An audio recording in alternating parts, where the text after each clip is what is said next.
We spend hours watching other people wake up, eat, work, and grow.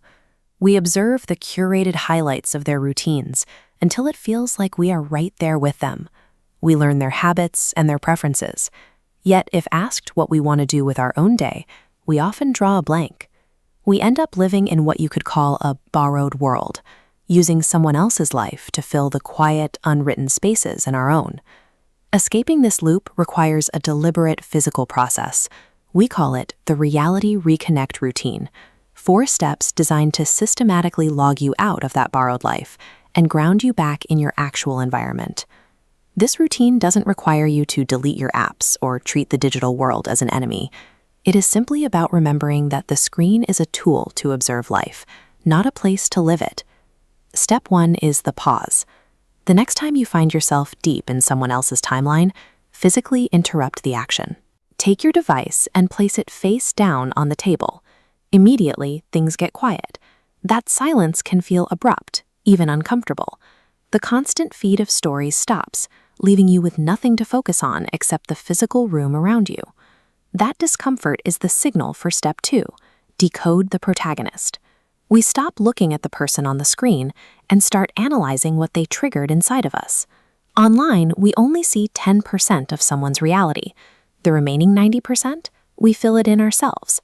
We construct a perfect version based on what is missing in our own lives. They become a mirror, reflecting our unfulfilled needs. Grab a piece of paper and write down the exact trait you were projecting onto them. Maybe it's discipline, creativity, or freedom. That intense admiration or envy you felt isn't a character flaw. It is a diagnostic tool pointing directly to the missing pieces you want to build for yourself. Step 3 is the void. You have a quiet room and a single word on a page. The rule here is strict. You cannot pick the phone back up, and you cannot reach for another distraction. Without a screen to numb the mind, the instinct to escape hits hard. You will naturally want to avoid the empty gap between the life you just watched and the physical reality you are currently sitting in. Sit with your written word for 60 seconds. Watch that feeling of inadequacy surface. Do not judge it, and do not try to fix it right now. Just let it be there.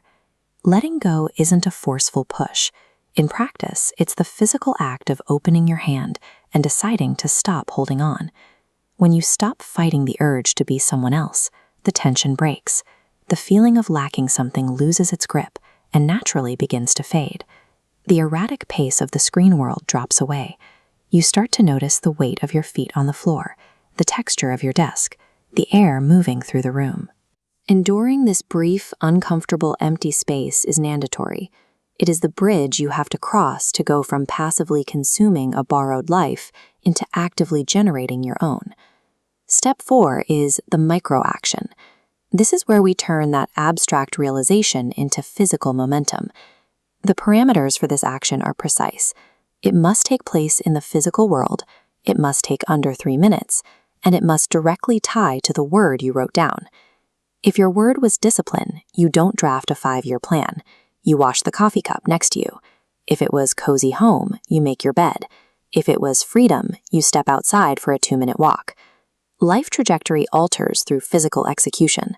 Intellectual understanding keeps you sitting in a chair. Moving your hands actually shifts your environment. This tiny 3-minute task breaks the paralysis of the borrowed world. It gives your brain immediate, undeniable proof of your own agency. Washing a cup won't permanently solve your life's challenges, but it proves that you still possess the power to shape the physical space around you. By finishing that small task, the routine is complete. Your life hasn't drastically changed in 3 minutes, but your role in it has. You are restored as the active protagonist of your own environment. Finding inspiration in others is perfectly fine. The danger only arises when we use those curated stories as a complete substitute for facing our own reality. You don't need to leave anyone's world, but you shouldn't disappear from your own. The tutorial ends here. Put the device down, look at your word, and go take your 3 minutes.